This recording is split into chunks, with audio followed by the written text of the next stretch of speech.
Uh, it's Diaspora Network. It's been a beautiful day today. It's been a beautiful day today. That is what we'll be expecting. Um, His Excellency came out today to speak, and it was really wonderful. And not just in fact, both Excellencies, Mr. Peter Obi and his VP, they were on air today, and Nigerians. I just want you guys to have a rethink. Have a rethink. Do you want your country to be how do you want your country to be? Are you happy with what's happening right now in Nigeria? Are you satisfied? Are you impressed of what is happening? Um, we all need to wake up. Okay, we all need to wake up. We all just need to wake up. I will play the video of the press conference of His Excellency Peter Obi. It's a long video. We'll just painfully listen to him. Then after that, Ahmed Dathi had interview with Arise TV. I will play the two videos. Look, it's very crystal clear right now. The ball is in our court. You don't need Peter Obi to come out to tell you what you need to do. Nigeria belongs to all of us. It belongs to you and I. Do you get it? So um you don't need somebody to come and tell you what to do. You don't need it again. You have to take your country back. You have to do it. Take your country back. Take your country back. How do you want your country to be? That is the question. How do you want it to be? It's a question you have to ask yourself and answer for yourself. And Peter Obi today, he was just so, he's a peaceful guy. Peaceful guy. He wants the best for Nigeria. You can see he's a guy that from the heart you can see you will hear what he's saying. He speaks from the heart. He wants the best for the country. The best for the country. Anyway, they stole your votes, Nigerians. Know that they stole your votes. Your vote was stolen. Broad daylight. You guys are quiet. This night's speech with that speech, his interview with Arise TV, it has shown clearly that this is now between Nigeria people, between Nigerians, and taking that country back. It's there for you. Don't wait for Peter Obi. Don't wait for Ahmed Dathi. They've done their part. They have went to court. The court has done its worst. And now the battle is between you and the forces, evil forces, evil forces. That is the truth. These people, they've been there for years. They don't want to live there. They stole your mandate and we are all quiet. They stole your mandate and we are all just down quiet, sitting down, feeling comfortable. People are dying in Nigeria. Look, um, I don't know how I'm going to put it right now. We all need to wake up. It's your civic duty. It's our civic duty. Everyone, both in diaspora, anywhere you are, it's our duty to defend your country, defend the constitution, and make things right for everyone, for people, for the good of everyone. Be you from anywhere, irrespective of your religion, of your tribe. Well, it's just so annoying. It's so annoying Let me just start by playing the conference of today from the World Conference with our B.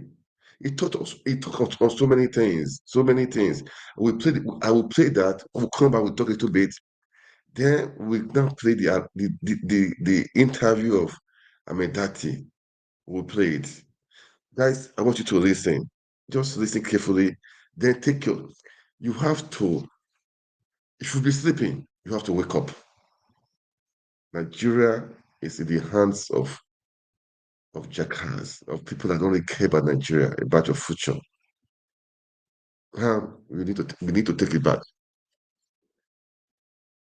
man. Anyway, let's listen to him. Let's listen to Peter B. His Excellency Peter B. This is a man I respect him. I respect him a lot for his beliefs, for his actions, for what he's doing. I respect Peter B a lot. I respect him a lot. And kudos to him. Kudos to him. Kudos to Ahmed Dathi. The two of them. Kudos to you guys, man. You fought the fight, and the fight continues. You said the fight continues, and the fight continues. Right now, the fight is between the voices of Nigerian people. That's the fight right now. The voices, the power is in the voice of the people. It's in the hands of the people, not just for the few political class. Man, let's play the video first, okay? Let's listen to him. Let's listen to His Excellency Peter B. Please, as you Supreme Court judgment kindly where he and Atiku like, Abubakar of the PDP lost. share, Let's listen in. follow us, okay? We were taught values Please and admonished to always share the video. Make comments. choose harder rights What do you think? instead of easier wrong. Make comment. Don't be scared. Certain Don't be legal scared. Make issues comment. What do you think aside, we need to do? the Supreme Court exhibited a disturbing aversion to public opinion, just as they abandoned its responsibility as court of law and policy. It is therefore with great dismay that I observe that the court's decision contradicts the overwhelming evidence of election rigging, false claim of technical glitch, substantial non-compliance to the rules set by INEC itself, as well as matters of perjury, identity theft, and forgery that has been brought to light in course of this election matter. These are hefty allegations that should not have been treated with levity. More apparent, the Supreme Court's judgment willfully condoned breaches of the Constitution relative to established qualifications and parameters for candidates in presidential elections. With this counterintuitive judgment, the Supreme Court has transferred a heavy moral burden from the courtroom to our national conscience. Our young democracy is ultimately the main victim and casualty of the courtroom drama. Without equivocation, this judgment amounts to a breach of confidence of Nigerians have in our judiciary. To that extent, it is a show of unreasonable force against the very Nigerian people from whom the power of the Constitution drives. The Supreme Court's ruling may represent the state of the law in 2023, but not present demand for substantive justice. The judgment missed principles and precedents. Indeed, the rationale and premise of the Supreme Court judgment have been clearly brought to light by deep, revealing, and troubling valedictory remarks of Honorable Justice Musa Dathi Joe Mohammed, JSC, on Friday, 27th, 2023. In disagreeing very strongly with the ruling of both the Presidential Petition Court and the Supreme Court on the outcome of the 25th February presidential election as declared by the Independent Electoral Commission, as Democrats who believe in the rule of law, we recognize that the Supreme Court is the end stage of our quest for legal closure on this matter. As a party and candidate, Dathi and I have now exhausted all legal and constitutional remedies available to us. However, this end is only another beginning of our quest for vindication of hope of the common man for a better Nigeria. After all, sovereignty belongs to the people, if only for historical purposes. It behoves us to place our disagreement with and deep reservation about this judgment on public record. We have long been aware of how weak the national institutions have negatively affected our democracy. This year, 2023, has been quite remarkable and revealing. INEC displayed incompetence in the conduct of its statutory duties. The judiciary has largely acted in defiance of the constitutional tenets, precedents, and established ground rules. Political expediency has preceded judicial responsibility. A mechanical application of technicalities has superseded pursuit of justice and fairness. Both INEC and Supreme Court, as referees, respectively, shifted the goalposts in the middle of the game. Where the value and import of INEC and recent Supreme Court ruling ends is where our commitment to a new Nigeria begins. Our mission has been more about anchoring a new Nigeria, and it remains unchanged. It is a nation where things will work, where the country will be led from its present waste and consumption orientation to a production-driven economy. Our commitment is to a nation anchored on principles of prudent management of resources, to quickly pull millions out of multidimensional poverty, ensuring transparency and accountability in equitable distribution of opportunities, resources, privileges. In the new Nigeria, we aim to address all unmet needs by showing compassion for all those left behind by the present system. Going forward, we in Labour Party and the Obedient Movement are now effectively in opposition. We are glad that the nation has heard us loud and clear. We shall now expand the confines of our message of hope to the rest of the country. We will meet the people in their places where they feel pain and answer the needs for hope. At marketplaces, motor parks, town halls, boardrooms, university, and college campuses, we will carry and deliver the message of a new Nigeria. As stakeholders and elected Labour Party officials, we will remain loyal to our manifesto. We will continue to canvass good governance and focus on issues that promote national interest and unity and cohesion. We will continue to give primacy to our Constitution, rule of law, and the protection of other liberties. We will offer checks and balances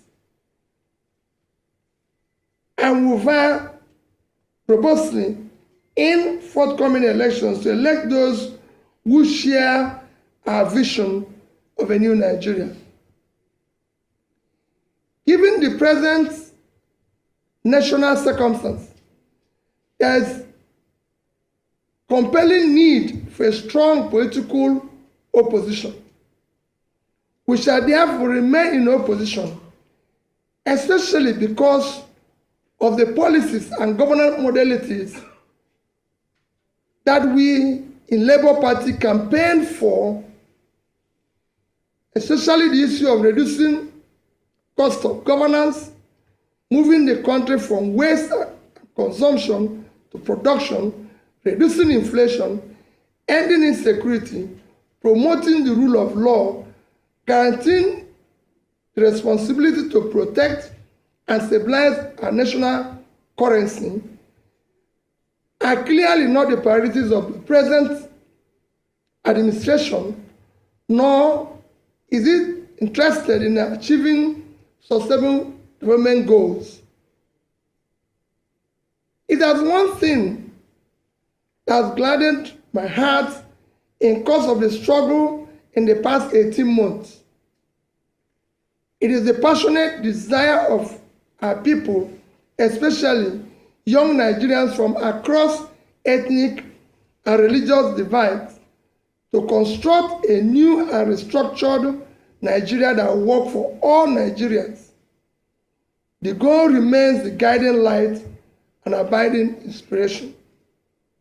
Finally, I thank all Nigerians who believed in what is now only a revolution postponed. We deeply appreciate the unalloyed, non-partisan moral support millions of youths and ordinary Nigerians across ethnic, religious, geopolitical divides have continued to give Dathi and I. We extend our heartfelt gratitude to Nigerians who have supported this mission from the onset. We salute the leadership and members of Labour Party, the Obedient Movement, the Obedient Presidential Campaign, Nigerians in diaspora, support groups, and all people of goodwill who worked diligently and hoped for realization of the beginning of new Nigeria in this election cycle. Nigerians who supported our cause have done so out of patriotism and their sincere conviction that our nation requires and deserves dedicated and visionary leadership who will lead Nigeria toward a brighter future. The energy and dedication of Nigerian youth and obedient movement have been simply amazing. I appreciate and salute them. I want to assure them that this is not the end of our journey, but in fact, the beginning. Nigerians heard you. The world have taken note and will not forget easily. We shall endure, persist, until we reach our destination, because the new Nigeria is our destination. A destination is not an event. We thank in a special way our legal team. We also thank elder statesmen whose wise counsel were immeasurable. To them, we wish to state unequivocally that this judicial outcome, an obvious misinterpretation of substantial justice, has by no means foreclosed realization of a new Nigeria that is possible. On personal note, I take pride and express gratitude to those who share our vision, who have exhibited rare courage to challenge the nefarious system, the genuineness of individuals, identities, and their defining and qualifying particulars up to the highest extent allowed by law. Nigeria holds out, and obedient movement have been simply amazing. I appreciate and salute them. I want to assure them that this is not the end of our journey, but in fact, the beginning. Nigerians heard you. The world have taken note and will not forget easily. We shall endure, persist, until we reach our destination, because the new Nigeria is our destination. A destination is not an event. We thank in a special way our legal team. We also thank elder statesmen whose wise counsel were immeasurable. To them, we wish to state unequivocally that this judicial outcome, an obvious misinterpretation of substantial justice, has by no means foreclosed realization of a new Nigeria that is possible. On personal note, I take pride and express gratitude to those who share our vision, who have exhibited rare courage to challenge the nefarious system, the genuineness of individuals, identities, and their defining and qualifying particulars up to the highest extent allowed by law. Nigeria holds out hope of infinite possibilities leading to a desirable greatness. I remain consistent in my belief of a possibility of a new Nigeria built on character, competence, capacity, compassion, integrity, respect for the rule of law based on justice and fairness. God bless you all.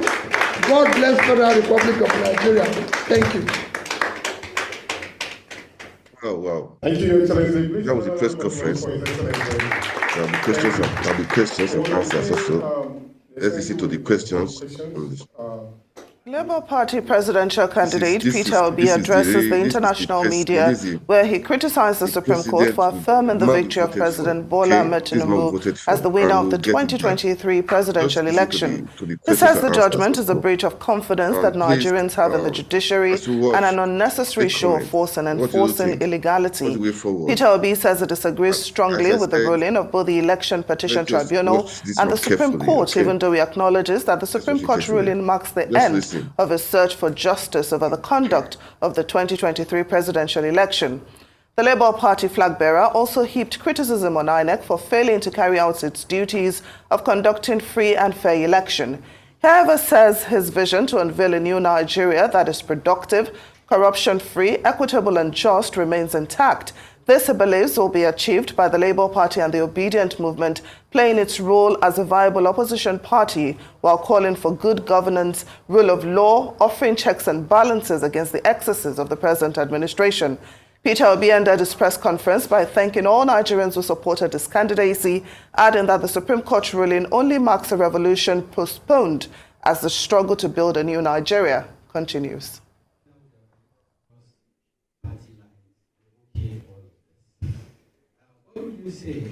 Some questions and answers. Well, let's just listen to the answer. Then definitely we need to wake up really. We Nigerians, we need to wake up, take the country back. He has said it. He has done his part. He has come to that. Well, thank you very much. Let me first. The Supreme Court is the end for him. But now elucidate it's a not bit. the end. It's just the beginning. Supplementary budget. Let's listen to him. Is a budget that is meant for very important national welfare need of the people that is not captured originally in budget or does not have adequate funding. I'll give you an example. Nigeria today, we've read it in the past 1 week for United Nations World Food Organization that 26.5 million Nigerians will go hungry next year. This is an issue of national importance that we can go for supplementary budget. But we have a supplementary budget where we are mentioning issues of yachts, SUVs for First Lady's office, shows to the extent that its government is totally uncaring and we're in deep problem. It shouldn't be part of that. In fact, bringing in First Lady's office, which is not in our constitution, is even more troubling. All funds meant for First Lady's office should be allocated and addressed to dealing with the girl-child issue of education, to deal with the issue of education of the girl child in Nigeria. The First Lady is there to look after the husband and work with him and everything to ensure that everything works well. So for me, the other one you ask is the issue of SUV for National Assembly. Again, I can put it in the same basket that I put the earlier one. It's very troubling. The SUVs for both houses will cost in region of, I think it's in the region of about 60 billion, if I'm right. Nigeria today, our primary health care today is collapsed. Which consequently, Nigeria now have higher infant mortality than India, a country that is 7 times our population. For you now to use funds that is higher than the fund allocated to primary health care to buy a car for 400 people, it shows height of insensitivity. And we have a way we can buy a more competitive vehicle and everything for them, even from locally made, and most of them, even in the Senate, are people who already have cars. We don't really need to buy vehicles for them because some of them are my colleagues, ex-governors and everything. Do they need new cars again? It is time we must check and show responsibility to what is happening. People, Nigerians, are already scamping for food from waste bin, and we're doing this. It shouldn't be. And I can go further to give you an example of how I handled it even when I was governor. So it's not the first time. When I became governor, I found out that the justices of High Court don't have cars in Anambra State. The permanent secretaries don't have cars. And when I became governor, they ordered for me 2 bulletproof vehicles. And I said no. Collect the money back, paid it to PAN, and said supply us 60 406 cards. 18 to the justices, 18 to PANSEC, few to the commissioners that are appointed. The rest became my deputy governor and myself. Throughout my first term, everybody in Anambra said I used 406. Nobody, but it was meant for 2 bulletproof cars, the money we used to buy these cars, and nobody killed us in that 4 years. So it is time for us to use money very judiciously. Thank you. My name is Georgina of Radio Nigeria. Now that the Apex Court have passed the final judgment, how do we build a nation to avert these court cases in subsequent elections?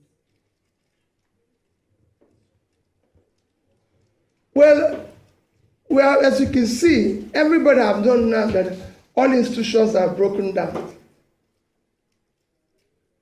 Like it's been now shown, it is now for all of us to work hard together to ensure that we save the country. Those who are in office should do the right things. Those who are in opposition should ensure that the right things are done. And we will do so on our own part aggressively.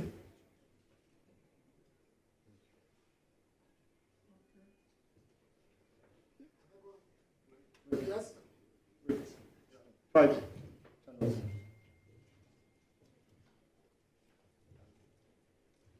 Excellency, my name is Friday. I work for Channels TV. I'd like to ask you, sir. The presidential candidate of the People's Democratic Party, when he also briefed on this same topic, the Supreme Court judgment, he made some recommendations. One of the recommendations that I can remember vividly now is this recommendation for a single term of 6 years on a rotational basis, rotational presidency. What's your view on that? And I just want to take you quickly on the issue that my colleague from Daily Trust raised, the issue of cars for people in the National Assembly. It is true that your party is in opposition now, since by virtue of the judgments of the Supreme Court. But you have your members of your party who are in the Senate, like we have one of them here. We also have some of them also in the House of Representatives. They are beneficiaries of this. So, to what extent are you going to engage with them? And of course, those lawmakers at the state level, so that they will stand different from other lawmakers in these parties that seem to be doing things contrary to your vision.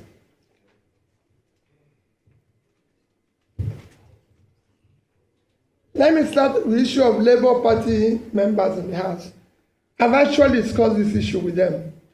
Surprisingly, I can tell you, I heard that these vehicles are official cars.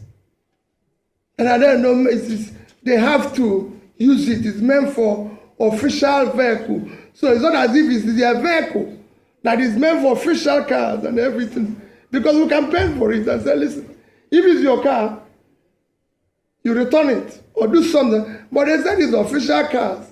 And that everybody is meant to do it. You're meant to use it while you're in the Senate. But you know how things work here. It's not going to be like that. But, so, what I say people is that it won't be if Labour, if we were in office, nobody would have contemplated such. And that's where we want to go from. Because it is not enough to do the wrong thing and then start correcting it, but it shouldn't even be. Just like people are saying, oh, maybe the issue of years have withdrawn, or this one, it shouldn't even be mentioned in the first place because it touches the sensibilities of people to do that. On issue of the single tenor, we campaigned vigorously on issue of restructure and reform. So that is clear. And that would have included so many amendments to make this constitution be a workable and functional constitution that will be productive for Nigeria. Including in that would have been issue of single tenor. I thank Vice President Atiku Abubakar for his position and his commitment to ensure that things work better going forward in Nigeria. But I disagree slightly. I will go for 5-year tenure, which will go for 30 years, rotational, or 5-year tenure. And I'll still campaign for one thing. If we cannot go back to issue of parliamentary democracy, we must have a quasi system that will allow our leaders elected, whether prime minister or president, to be able to be part of the legislation, especially to answer questions, maybe presidential question time or prime minister question time, instead of hiring surrogates and people who are not elected, who have nothing to be canvassing and telling us stories.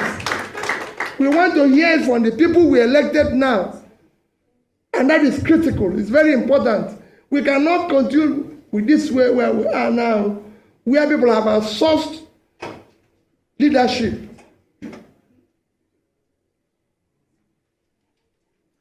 Thank you. Hello. Okay. Hello. Hello.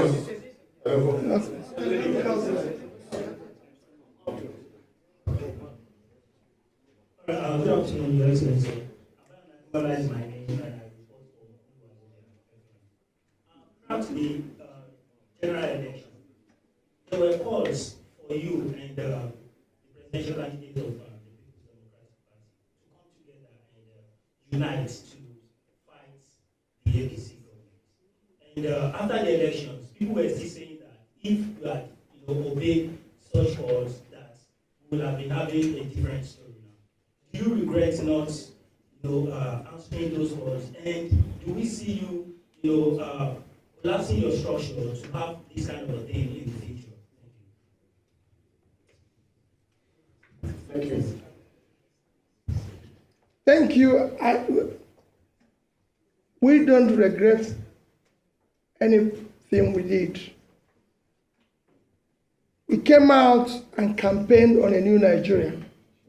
No other party did. And our position remain consistent. We're consistently consistent on that. On a new Nigeria. A Nigeria where things will be done properly. So we're not regretting anything.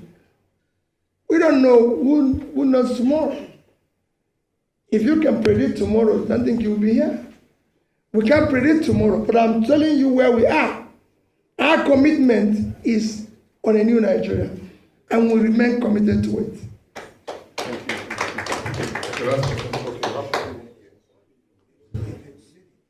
My name is Ben East Nigeria. To make an assumption to being a strong opposition to this ruling government, the charity begins at two. First and foremost, I know that there's crisis in Labour Party. Even the German state, there's crisis in Edo. From what we have read so far and what we have seen so far, how do we intend to reconciliate everybody across the country so that we can have a viable opposition? Okay. I hope this is the last one. Yeah, the last one. The last one from the last one from the air.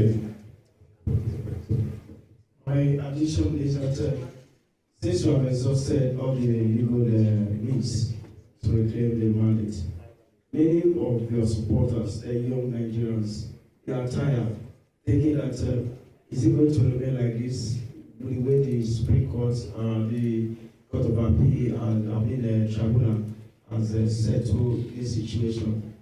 So many of them are drawing back.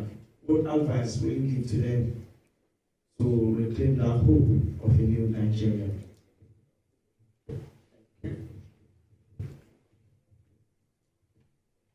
Well, thank you very much.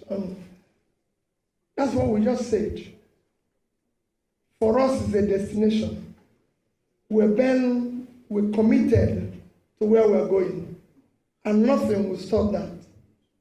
That is our commitment. And the question before that, where is the man who asked the question before that? On issue of our party. The leadership of our party is not in question. Like it is in every system, especially these are the troubling things that is happening in Nigeria, where people are trying to bring in divisions in other people's houses. The Supreme Court has said those who are leadership of our party, and it's not based on judgment that is purchased or manipulated. It is based on the rule of law. That is this.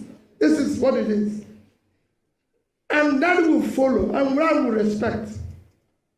And I assure you that in coming months, we will make the party stronger. We will build it.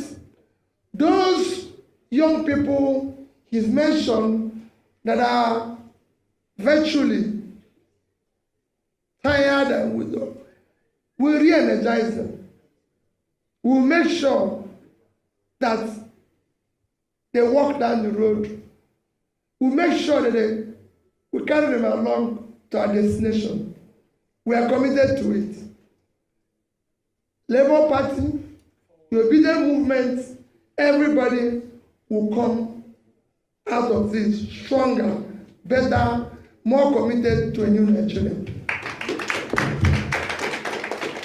Thank you, sir. Thank you. Thank you very much, distinguished ladies and gentlemen, for your patience. Thank you.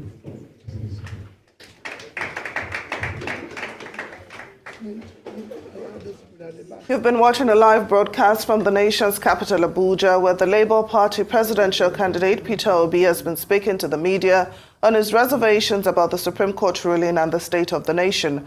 While criticizing the ruling of the Supreme Court, he also acknowledged that welfare of the judiciary is lacking while those in power live an ostentatious lifestyle. Peter Obi, who says all institutions in the country have broken down, promised to keep pushing for a new Nigeria as an opposition figure while calling for restructuring and a return to the we carry them along to our destination. We are committed to it.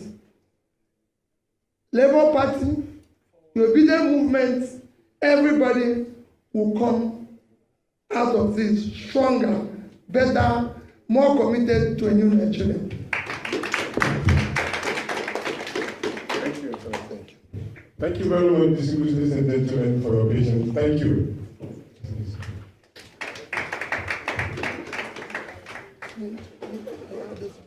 You've been watching a live broadcast from the nation's capital, Abuja, where the Labour Party presidential candidate Peter Obi has been speaking to the media on his reservations about the Supreme Court ruling and the state of the nation. While criticizing the ruling of the Supreme Court, he also acknowledged that welfare of the judiciary is lacking while those in power live an ostentatious lifestyle. Peter Obi, who says all institutions in the country have broken down, promised to keep pushing for a new Nigeria as an opposition figure while calling for restructuring and a return to the parliamentary system of government.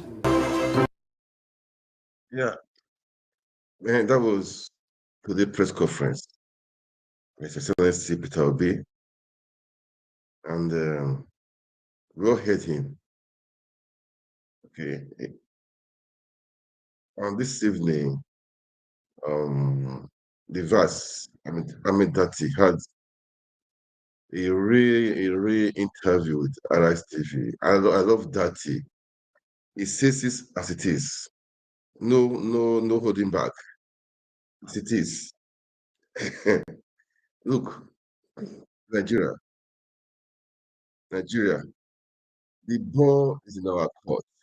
The ball is in our court. We have to take it back. Nigeria is now or never. You know, I love that song by Sono Koso. Nigeria is now or never. Whether we lose it, whether we win it, or we'll lose it forever. Either we lose it, either we win it, or we'll lose it forever.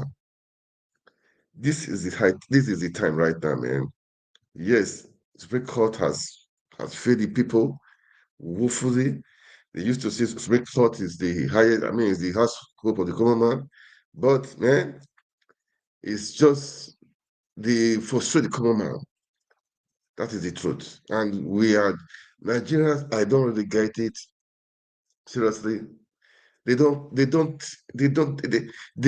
used to bearing suffering. Not for how long, man? For how long we continue to live like that?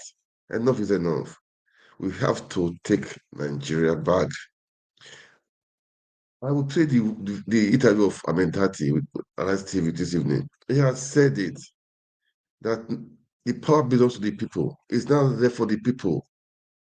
It's now left for the people. Guys, let's help our country. Let's help our people.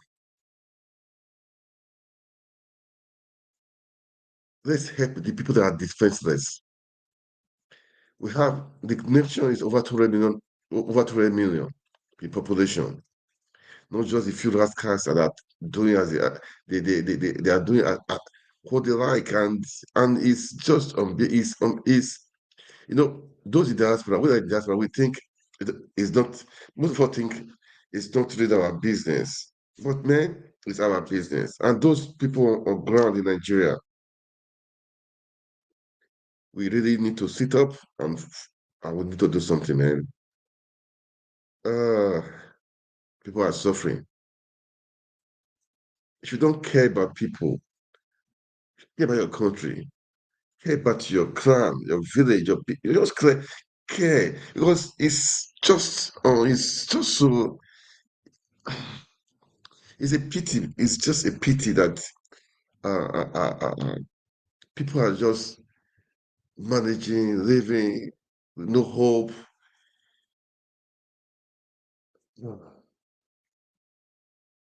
It's I don't know. It makes me annoying. It makes it, at times when you watch that video of you see person with passion. These are people with plans of how to take out people from poverty. This government, they have no plan for you. They are thinking of buying SUV, having yachts, buying SUVs for the first lady office. That's what they are interested in, looting and looting. And these monies are borrowed money. Some are some not even borrowed. They pay on credit, hoping that they will pay with something, with crude oil in later day. It's pathetic. They are storing um it's like they are storing debt for the children, for the future generation. You know, let me tell you one thing. They say the youth owes tomorrow, or the youth are the debt of tomorrow. No, it's not tomorrow. The youth are the debt of now. We want it now. Look, these guys have been in power. They've been there for the past four. If you look at all of them, they've been in Senate, from Senate to governor, governor to Senate. They've been there in Senate, then from there to minister. They've been there for good years. So where would the youth now enter? Now, youth is no longer for tomorrow. Youth now, the leaders of now. Youth, Nigerians, I don't know how to say it. We need to wake up. We need to wake up and change the system. Buhari and the rest, they were Minister of Petroleum when he was 20s. Governor when he was, I think, 30s. Most of this generation now from taking over affairs. What stops us? Must we be bowing to all these people? Must we be servant or slave forever? How long are you going to live this life? That you just want to be dobale, just be worshiping people. This is annoying, man. It's just annoying. Let me play the video of Dathi. When you watch the video of Dathi, and if you don't have a rating, if you don't want to take your country back on your own, that means you need deliverance. I don't know who will deliver you. You need heavy, big deliverance. If you watch the video of Dathi and you still remain the same, you still be hoping for 217, 227. That means, man, you don't care for yourself. You don't care for the life of your children. You don't care for the world you live in. You don't want to. You don't care. But that means, even if you're a beneficiary of what is happening, the corrupt system, the illegality, you have to sit down to think. Life, power comes and go. What will your legacy? What are you going to leave behind for your children, for the children unborn? Is it houses? Is it mansions? Built with. I'm not against all those stuff, man. Okay, it's nice, but built with stolen money. You should be proud that, okay, there is healthcare. You built a healthcare. You built schools for people in your village. This is what should be your pride. What you should be thinking. Okay, this is what I will do. I may have a foundation, have scholarship, helping people. This is what to be thinking about. But some people, they just, I don't know, steal the money and they think that is just that is all that is all about. But anyway, if you watch the interview with Arise TV, Ahmed Dathi, you are still um you are still saying, okay, let's wait 2027. I'm sorry for you, man. I pity for you. And those people, look, this is not about a party right now. It's not about a Labour Party, it's not about PDP or APC, PDP. No, it's about taking our country back. It's about doing the right thing. It's about having everybody have food on their table, about having good infrastructure, about having good education, about having good health sector. That is having good governance irrespective of who you are, from irrespective of your tribe or religion. This is what we are saying. This is what we want to. This is what we are saying. This is what we are preaching. Not having a government of irregularity. You came in there through irregularity, through rigging. Oh my God! Oh, thank God that he didn't say congratulations to him because you don't deserve it. You stole the rights of the people. You stole the rights of the people, so you don't deserve to be congratulated. And if he had done that, well, thank God he didn't do that. Thank God he didn't do that. And man, at times I sit down trying to, I just wish people really understand what is happening. This, all these politicians, they don't have the interest of the people at heart. People are dying, people are suffering, school fees are hacked up. People are suffering. They are taking of they are ordering SUVs costing billions of naira. People are suffering. They are think of going over on going the waterways with yacht. People are suffering. They are thinking of first lady stuff, SUVs and the rest.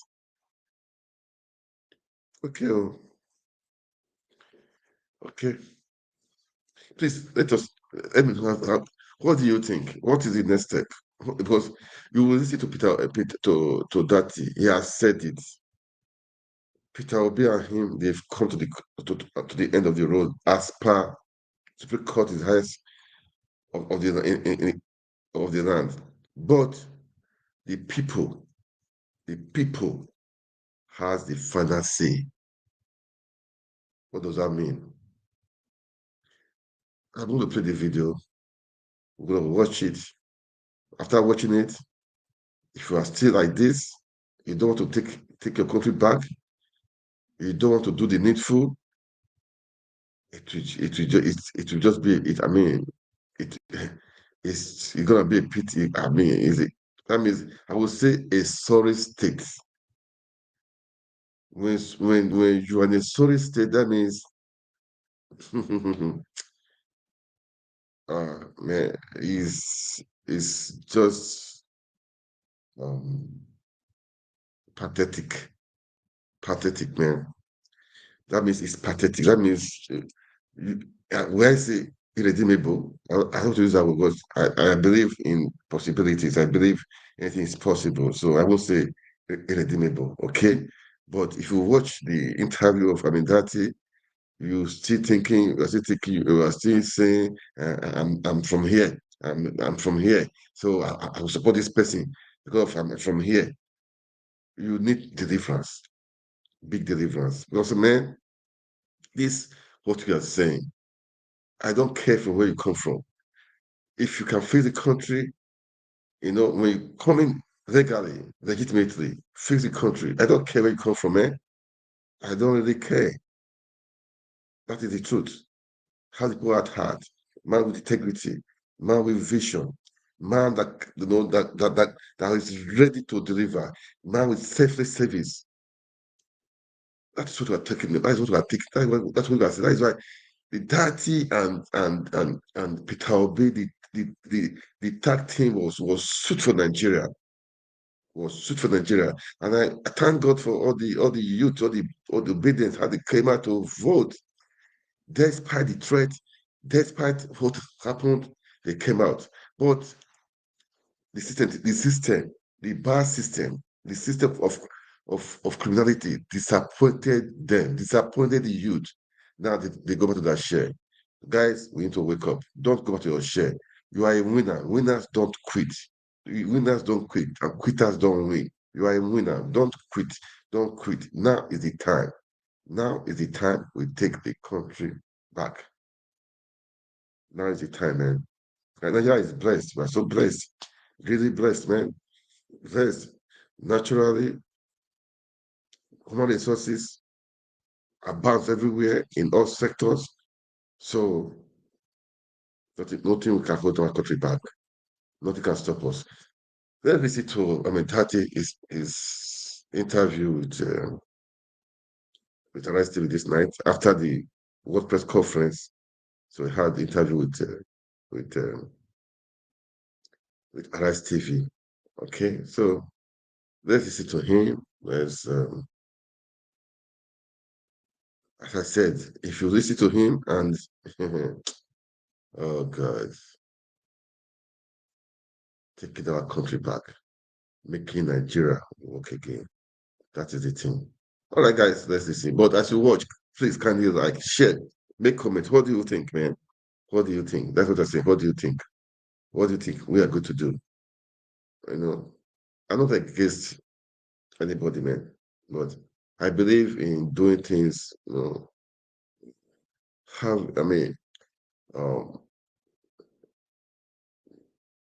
doing things according to how it's supposed to be constitutionally, okay?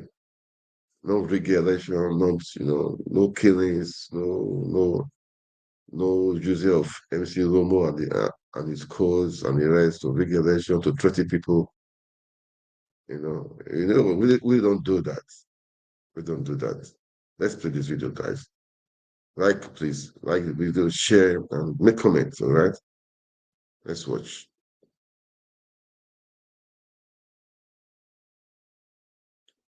Sorry, just a moment, please. Now, a fairly determined speech there by Peter Obi today. What was the point of it? That the judgment eventually and ultimately from the Supreme Court stands accepted, largely because we can't do anything about it. We reject it, we disagree with it, and we cannot accept it, but it stands accepted because there is nothing we can do. That is the end of the road for Excellency Peter Obi and myself as candidates. But I think as this interview progresses, I will be able to tell you another point of view. And if I may just begin now, I'm not here to tell Nigerians that oil was discovered and we forgot about agriculture, or that there is unemployment leading to insecurity. I'm here to, for the sake of my country, say things that matter. I'm not here to regurgitate. I'm here to rescue Nigeria.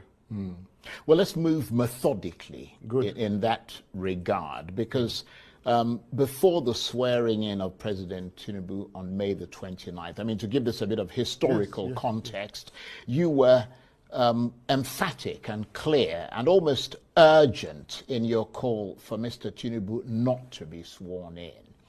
What were your fears and concerns? Because he's obviously been sworn in and the world hasn't come to an end, has it?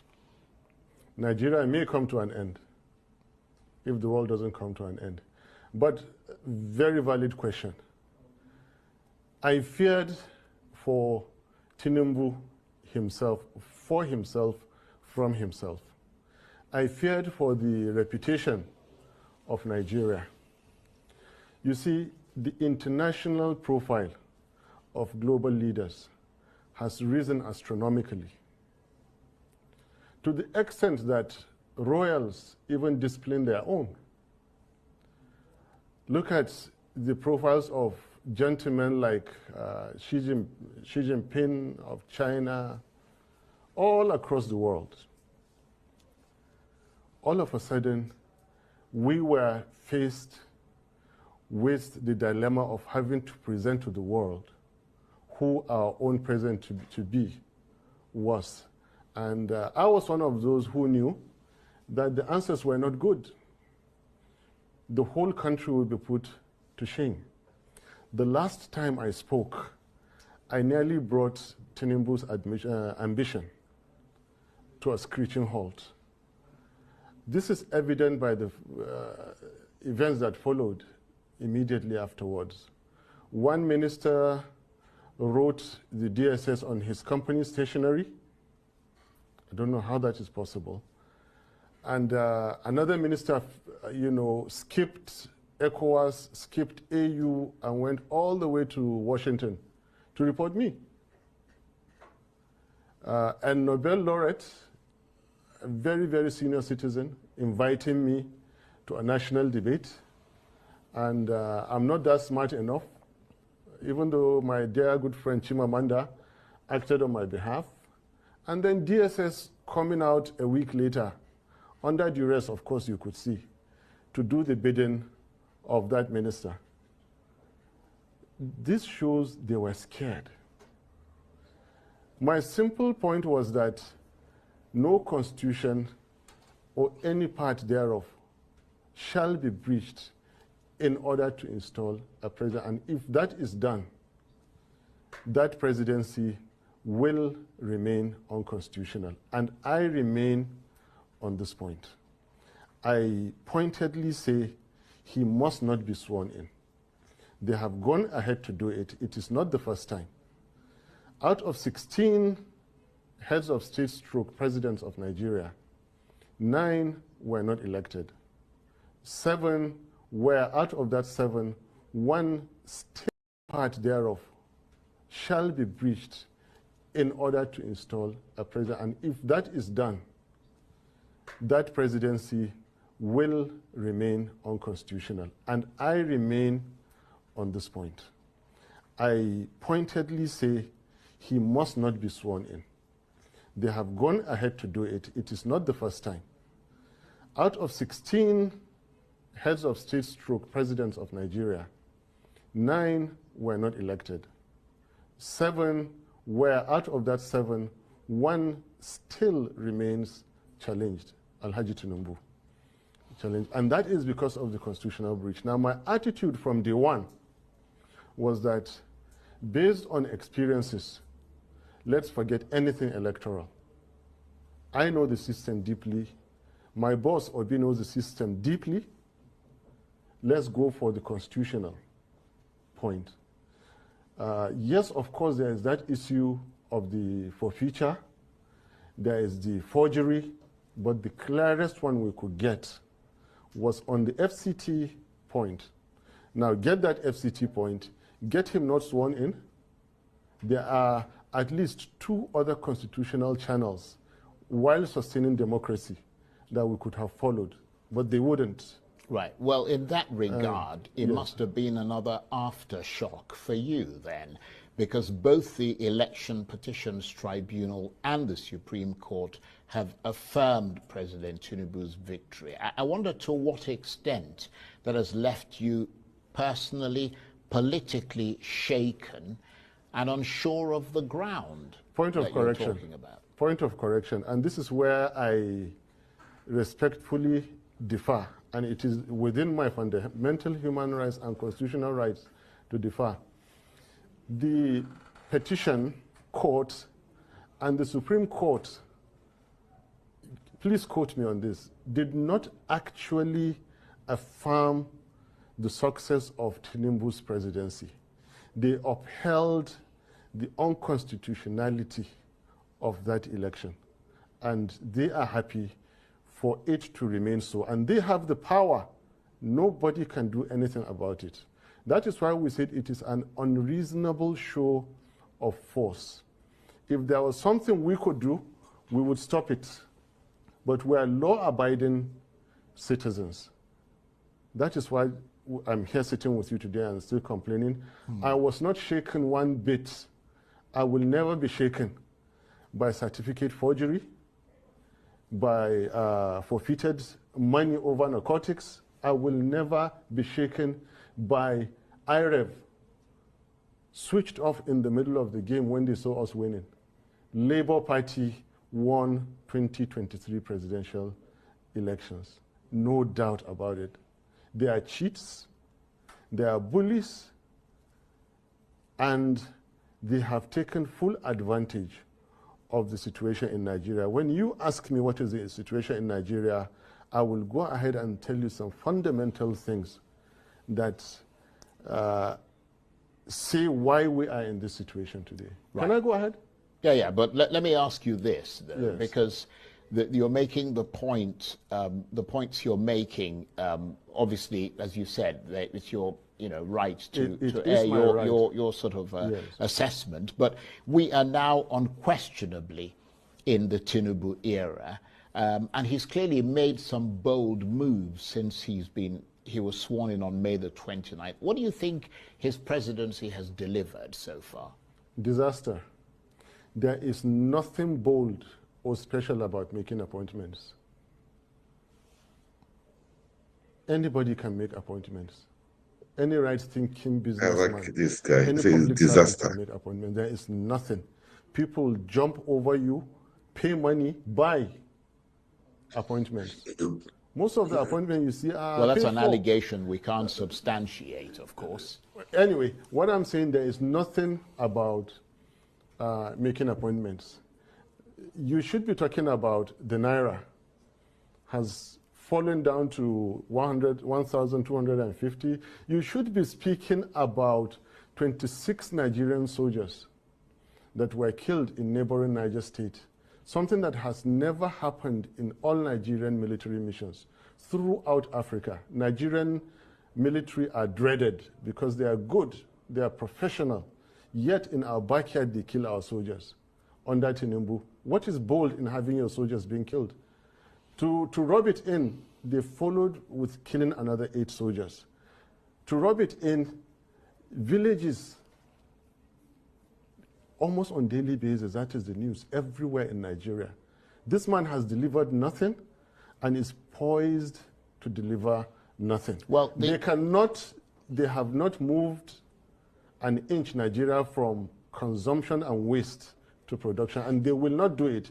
They will not stop the killings and start the healing. Well, they will not stop the stealing and start the keeping. And they will not stop slide of Nigeria, and they cannot start the climb. Well, I mean, the international community, certainly some in the international community, would beg to differ with your assessment, because I wonder what your reaction is to the latest Fitch international ratings agency, which is hugely respected across the world, and that is the front page of this day newspaper today.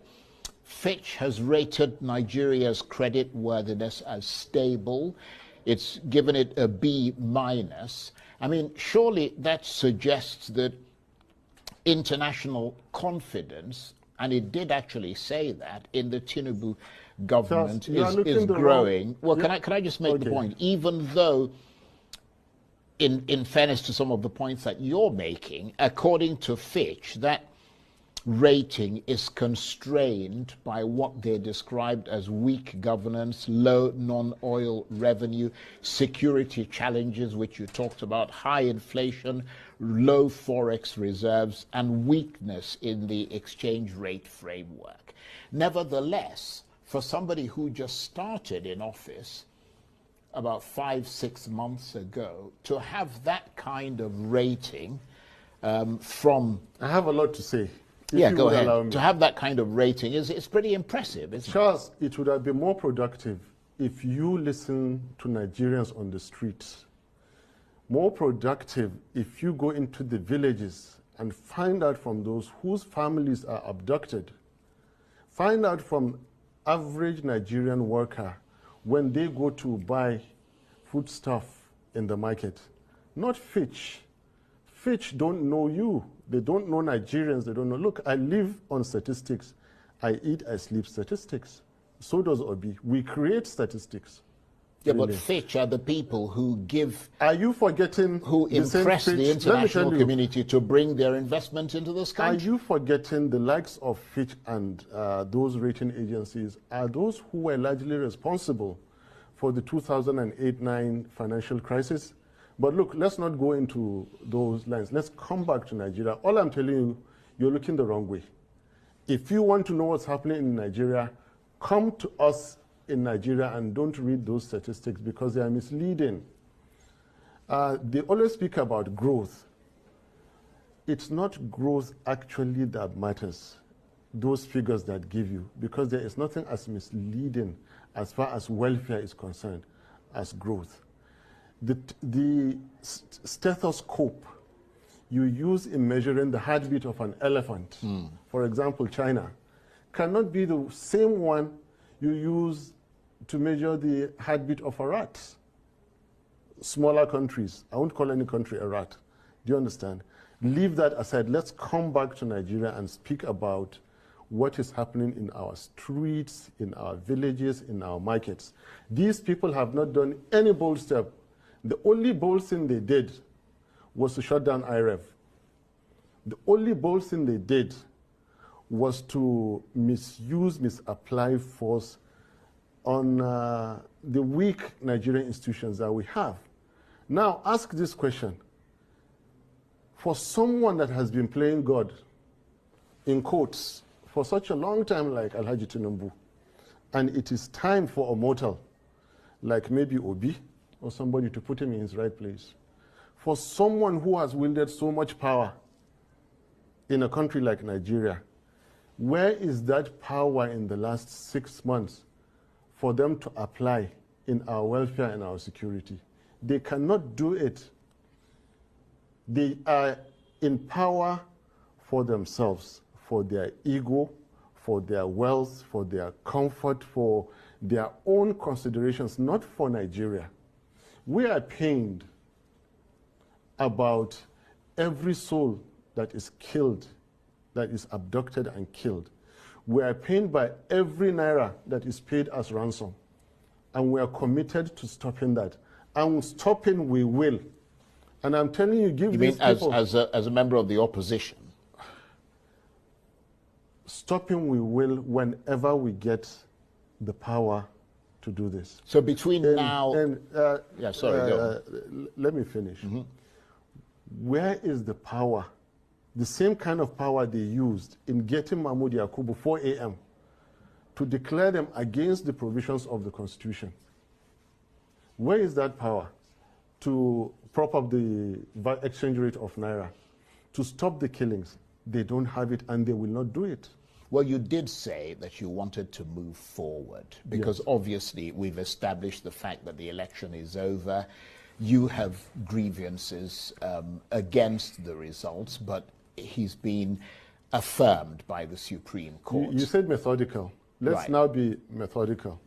What I want to tell you is that the big picture, we say democracy is government. Well, let me just go. Democracy is not government of the people, for the people, by the people.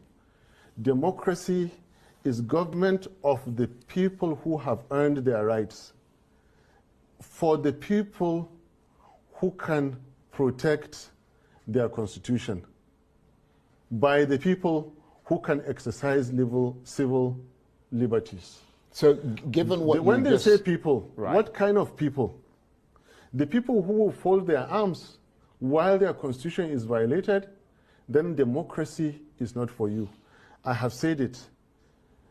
It belongs to only those who can practice it with due respect. So just hold on. Right. I was going to ask you what your assessment of the state of democracy is in Nigeria, given what you just said. It is poor. The people have to wake up to the challenges. For a people that are ready to accept anything, then anything will happen to them. Again, in quotes. You see, a fraction of 1% difference in a political DNA of a society can spell the difference between servitude and freedom. Last year you saw it. Indian farmers sat in a location for 1 year because of one obnoxious government policy until Indian government reversed it. Before the war in Israel, Israelis were in the street for 16 weeks, counting. You can count so many other countries. Nigerians are not yet ready to do this. As I'm speaking to you, the likes of my former friend who would say it's treason, is all that, I am educating Nigerians. Rise up for your rights. No justice of Supreme Court will give you democracy. Yeah, you have to go out. But they're not going to be able to reverse that, Let me are finish. They will. I mean, they Nigerians, can't. This Constitutionally, is, no. Constitution and legal. And this is where I differ. With all modesty, okay, I don't mind being alone on this, but I know I'm not breaking any law, and I have never had a criminal record. So what are you actually calling on the people to do? I'm trying to understand what you're saying. I'm getting to that. Sure. I'm saying, we're running out of time. So I'm saying that, and again, this is instructive. I'm saying that we, the people that stood to form the Nigerian Constitution today, it is not over. For we, the people, power is that which remains standing when there is nothing to oppose it. A leader is he who remains followed when there is nobody to challenge. Authority is that which is implemented when there is nothing to stop it. They have the leaders in place now with wielding authority with political power. But power and sovereignty belongs to the Nigerian people, we the people, on whose behalf an elected government is exercising that authority. Now, where the people are dissatisfied with the rulings of their courts, they own Nigeria. Alhaji Tinubu does not own Nigeria. Peter Obi does not own Nigeria. Yeah, but the Nigerians on the streets own Nigeria. But the APC, listen, I'm getting to the point. The APC would argue that you don't own Nigeria either. That you have a portion of the electorate that voted for you. I'm not telling you it is not over. I'm telling you it is not over. For Peter Obi and me, it is over. For we, the people, the Nigerian people, at any point in time, they can take back Nigeria. Especially where their constitution has been violated. Especially where all that the Supreme Court ended up doing was to sustain the unconstitutionality of a certain election. Let me come in here, because between now and 2027, which is when the next presidential election is due, how do you think things will play out? And what role do you see yourself and Peter Obi and the Labour Party playing in that? When the Nigerian people rise to defend their constitution, anything can happen. And well, that sounds quite a bit worryingly frightening. We are in a worryingly frightening situation. I told you I'm not here to repeat what you've been hearing. And I was prepared to come here. I have never had a criminal record. I love my peace. And I'm repeating that when the Nigerian people decide, Nigeria is theirs for the taking. And any fraudulently elected government, is fair game for them. Nigerian people have the right, the constitutional right. As we speak now, DSS can go and interpret. They have lawyers there. Police, IG, and everybody can go and interpret. The Nigerian people have that power. Not Obi or Atiku or anybody. Nigerian people have the power at any point in time to take their country. All they have to do, not even seek approval, they give notice. It's interesting. And listen, right. You turn away the barrel of your guns, away from the Nigerian people, and point them at the enemies of Nigeria. This country belongs to Nigerians. Well, you've made that point. When Nigerians decide, but if they want to practice democracy, right, they will take this country. It has happened before. The military decided, they took Nigeria for so long, they fixed Nigeria and handed it back. Now, whoever thinks that the Supreme Court will give democracy from any courtroom, the way it appears now is mistaken. It's interesting. Nigerians have to go out. Right, you've made that point. Nigerians have to go out and democracy. And this is not a treasonable comment. Right. I am not a careless person. I have never. So you thought the things you're saying through. I thought it through very, very well. Well, this is the Constitution is made by Nigerian people. The Supreme Court is a sub of one chapter that the Nigerian people constitutionally came out that we the people, and the same Constitution says that no person or groups of persons shall take over the governance of Nigeria or any part thereof except as prescribed by this Constitution. And go and read the Constitution of Nigeria. The serving Alhaji Tinubu Malam Shetima government breaches the Nigerian Constitution. Right. Okay. Can I come in here for a minute? Yes. Because you mentioned Kashim Shettima. Yes. Your brother, the spokesman of the Northern Elders Forum, Hakeem Baba Ahmed, is of course now serving as a special advisor on political matters to the Vice President Kashim Shettima, which means that he might have to help Mr. Shettima to devise a strategy for dealing with political opponents such as yourself, his brother. Does that rub you up the wrong way, given all the things you've just said about that government? Your own brother is now working for them? Charles, I am after the government. I'm not after appointment. I am after the president and the vice president who were fraudulently elected, unconstitutionally elected. I cannot come down to speak about any appointment. He is by far my senior brother, so there's no way to say he's an adult or he has his own rights or his own life to live. Our politics are completely detached. And in fact, it is his boss I know, not him. And his boss, since you brought this question, he is not exactly a responsible gentleman. With all the things they've been doing, now you brought up this issue, I didn't want to talk about it. You see, they attempted something on my safety, on my security, and I was able to find out 10 minutes to time. And God's so kind, I was able to avoid. They tried any appointment. He is by far my senior brother, so there's no way to say he's an adult or he has his own rights or his own life to live. Our politics are completely detached. And in fact, it is his boss I know, not him. And his boss, since you brought this question, he is not exactly a responsible gentleman. With all the things they've been doing, now you brought up this issue, I didn't want to talk about it. You see, they attempted something on my safety, on my security, and I was able to find out 10 minutes to time. And God's so kind, I was able to avoid. They tried to get me into one of those yellow houses down the road, get people to come and arrest me there, and use that to rig the judgment.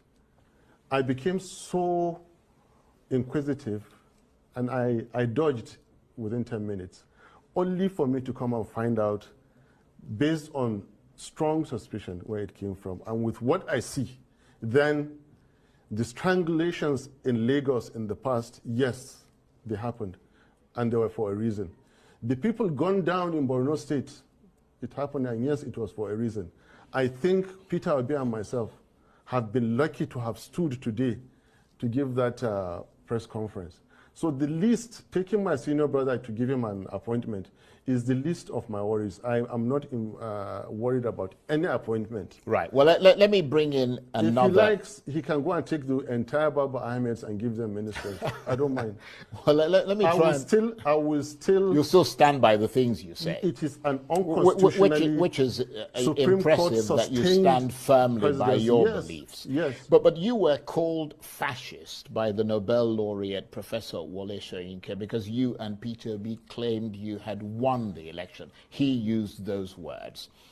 He accused you of trying to force a lie on the Nigerian people. How much did that broadside affect you, coming from someone with such a stature as Wole Soyinka? Please, I respect him too much, and I have more important issues to discuss. Let's go to another question. Right, so you don't want to talk about it. I don't talk about okay. Soyinka. Come back to Shetima, and I'll talk about Shetima. Well, let me talk about something. A very irresponsible gentleman. Let me talk about something that is imminent. imminent. Be he the vice president or whatever that he is, I'm telling you that he has conducted himself in so many ways in these 6 months that demean the office of vice president, and I'm not happy about it, especially the way he's been treating our elder, Atiku Abubakar. For God's sake, Atiku Abubakar is getting to 80. He is by no measure of imagination Shetima's mate. How can Shetima come out and say that the Kanuris crack jokes with Fulanis, therefore he's going to retire him to Dubai or Morocco? And these are very personal issues. What kind of an irresponsible statement is that to make? Well, I am not privy to having said that. For him, I am, said and that. it is true. And obviously, the vice president's office. So what I'm saying is that leave Soyinka out. Yeah. Bring who matters to me, like Shetima. Bring Alhaji Tinubu. Look, even Tinubu, I have much respect for Tinubu. You heard Shawari criticizing me for me calling Tinubu uncle. I call him uncle where I said, you saw the picture that I went to greet him in the mosque, and they said that I went to plead. No, it's just respect. But the fact that I respect his age doesn't mean that I will not call him a drug dealer. Yeah, well, or a certificate forger. Well, I don't think you should call him those things. I will. Unless you have That is why I said do not evidence swear him in. Yeah, the evidence is there. Yeah, but can I just make the point that on Arise News, they have a right to reply to the things that you said. One of them will come tomorrow. And we're giving them that. One of them will come tomorrow. Let them come and say that. We're giving them that right. Let them come and say that he didn't forfeit $460,000. Well, let them come and say that the I want to tackle you. I want to bring up issues, right. And I don't mean to interrupt you. My apologies, okay. But I want to deal with issues because we've got about 5 minutes or so left. I want to deal with issues that are upcoming because you did say at the outset you wanted to move forward. Off-season elections are, of course, due on November the 11th. In 3 states, Kogi, Bayelsa, and Imo. The Inspector General of Police has just redeployed the Commissioner of Police. That's not my line. Leave in it. Imo. I don't have any answer for you. That's not my line. Right, because I was going to ask you, is it, I mean, we saw, for example, to assess the chances of the Labour Party there. That's not my line. Come back to the substance of democracy, of what the Fourth Republic has done. You know, we all have our specialities in this game that we do. I don't know about those elections. Yeah, but you're the vice presidential candidate of the party. And the more your party gains political traction, speak to me on the more it is good for you. I know, speak to me where I have strength on. That one is for the party chairman and His Excellency, my boss, Peter Obi. They can handle that, but come back to the issue of constitutional breach. Come back to the issue of the rights of the Nigerian people. Come back to the fact that I keep telling you, it is not over. If the Nigerian people decide to rise, they will reclaim Nigeria. The Europeans came. There was no constitution. And they had power. They colonized Africa. So power is when you have the power to do and nobody can say. Now, Nigerians can take this power because their constitution has been breached. Right. That constitution is their own. They had faith. Right. Nigerians had faith. I think you've made that point over and over again. Right. We've got about 3 minutes left. Yes. What is your next move?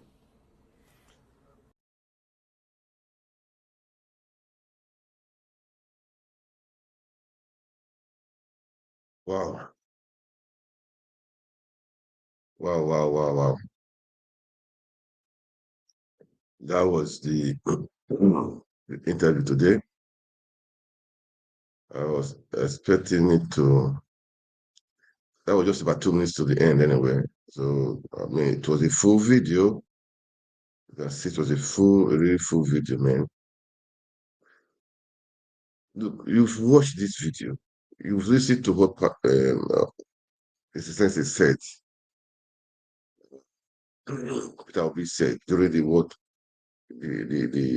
world conference. I listened to that here, what he said. We have to take our country back. It's plain and clear.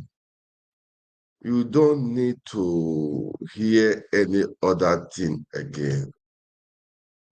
You don't need a soothsayer again. You don't need an interpreter again. Even if you don't hear, say you are deaf, you don't hear. This one, definitely you will hear it. The power belongs to the people. The people have to take it back. The people got to take it back. Look, man, he has spelled it out. He has said it all. I don't know what you guys want to hear again.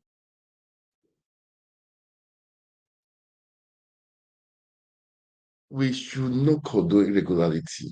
For how long should, should, should we be living like that? We should not condone illegality. Nigeria is blessed. Nigeria is blessed. Nigeria is blessed. He has said it. No censorship. He has said it plain and clear.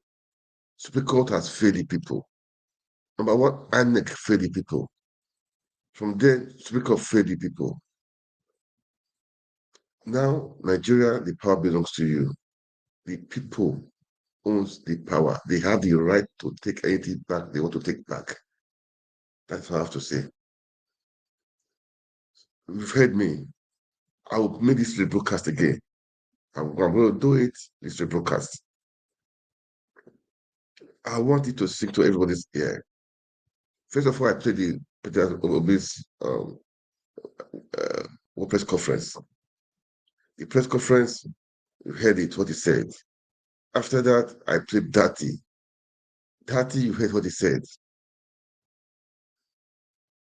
Nigerians are used to bearing, suffering, complaining in silence. Complain out. Complain out. Stop complaining inside. Stop killing yourself. Stop.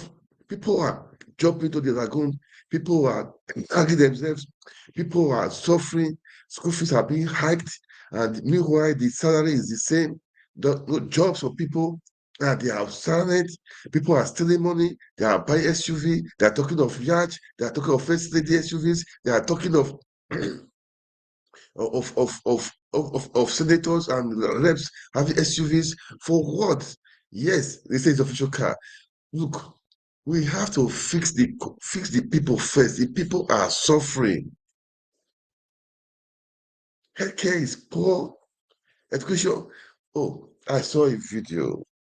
Oh God. Public school. Public school. No roof, nothing. I never really know it's been like this, really. That that was a school, one of the best schools in that one of the best schools in that state. Last time they told me that the school they don't have teachers. I think they said they had just few teachers. I said, "Are you serious?" Class one, those days class one. That time, okay, they have class one to class five. Before the JSS stuff and SS stuff, we used to have maybe one to E or to F, then two to E or F. We class different teachers. Now they don't have that. One guy will be teaching physics, teaching chemistry, teaching mathematics. I said, are you serious? I was I was just thinking, I say, this can't be true. And this is one of the schools that was one of the best schools there. So I don't wonder those other schools, what would be right now the outcome right now. I just wonder now. And this is what they don't care. This is that they don't care. They allow the private institution to take over everywhere. I'm not against that, man, which is very good to supplement their education. But the school fees for the people that don't have the money, how can they pay it?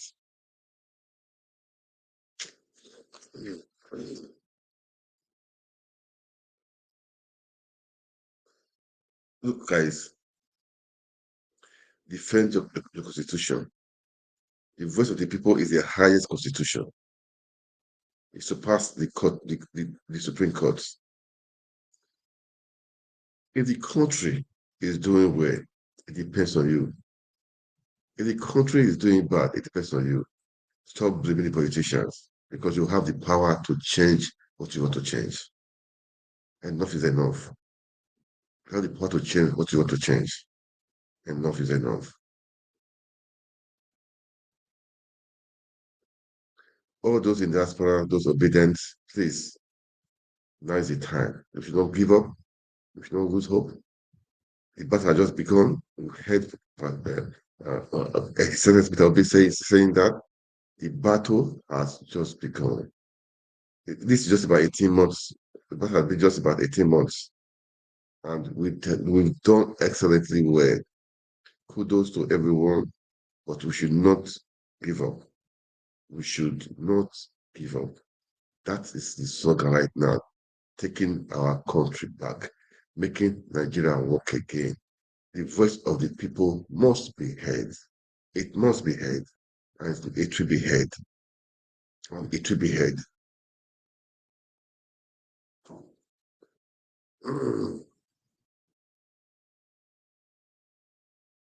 Well,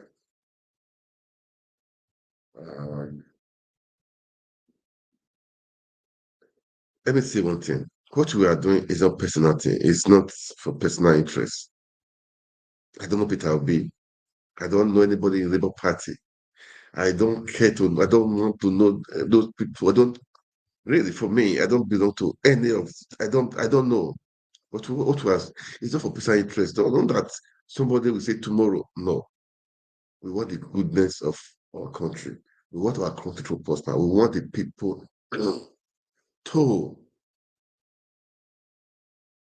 We want the best for our country. That's what we are doing this. We have people on Twitter talking, speaking.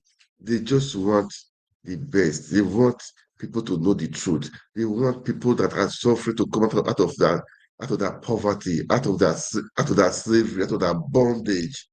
They should stop worshiping people. They should respect, they should come out of that share. They should be themselves. You have something inside you, something God has deposited inside of you to make you great. Bring it out. Stop begging all these politicians. Bring it out. You can be the senator. You can be the House of Rep. You can be the House of Assembly. You can be the councillor. You can be the chairman. You can be the governor. You can be the president. You can do it, man. Don't think you don't have the resources. Everything is inside of you. Everything is inside of you. Just you also what to do. Just break it out. Believe it. Just believe. You can make it happen. Break out that fire in you, man. Change situation. Change things. Change the country. Change things. Change the system around you. You've suffered for too long. Come on. You suffer for too long. You suffer for too long. Enough is enough. Enough is enough.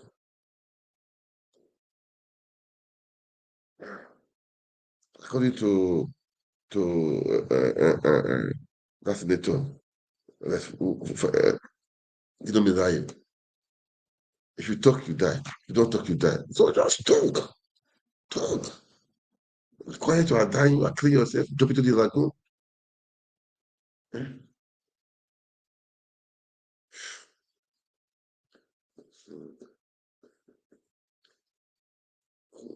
That Nigeria is so funny. It's so funny. Okay, now, last time in Enugu State, the court declared that Peter Umba had no case to answer, that is free, no shaking, all the petition against him. I mean, he holds no water. NYC came out to say that what the guy presented is forged. It's not from the they came out to say it, to give the evidence that thing did not cause. It's not from them that the guy forged it. Today, the court has ruled. Oh God, Nigeria is a comedy. Nigeria, court has ruled that court has disagreed that what NYC said. They disagree with them. They have authenticated the certificate Pitamba presented. They said it's correct, that it's not forged, that they said it's authentic. Not just only that, they awarded I think, how much was it? I think 5 million naira in damages to Umba. And the NYC should pay it for them to say that the certificate was not from them. Is Nigeria not a funny country? Judiciary is that not a funny country?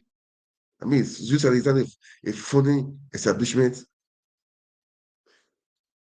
I produce this now, this phone.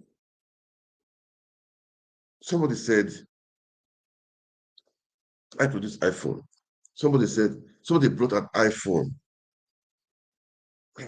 They called me. I said, this iPhone you brought is not from me. I didn't do this iPhone. Then you, the judge, that said that I'm lying. That I am lying. I should pay fine for saying that thing was forged.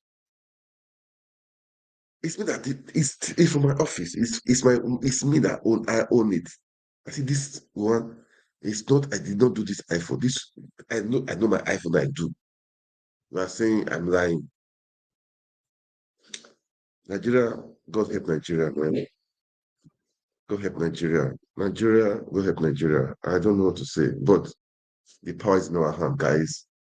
You out there, take your country back. Take your country back.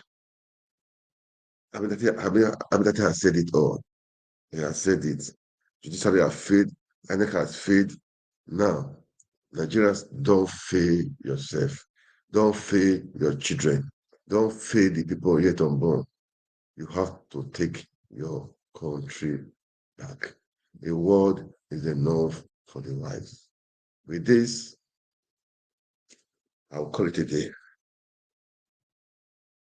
God bless you. God bless Nigeria.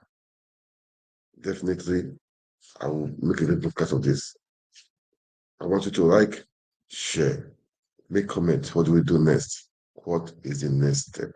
What do we do next? We have to take our country back. They have said it all. They have come to the climax. Supreme Court has ruled. We don't trust. They failed. They have failed. They have failed. But the power belongs to the people. It's in the Constitution. The power belongs to the people. What are you going to do? What? Make your comment, okay? I want to see comments. I want to see comments before tomorrow evening. I want to see a lot of comments. What are we going to do? What do you think you can do? That is it. Make the comments and let's make it work. We have to make it work. All right? All right, guys. I will go right now. So that's it for today. God bless you. God bless Nigeria.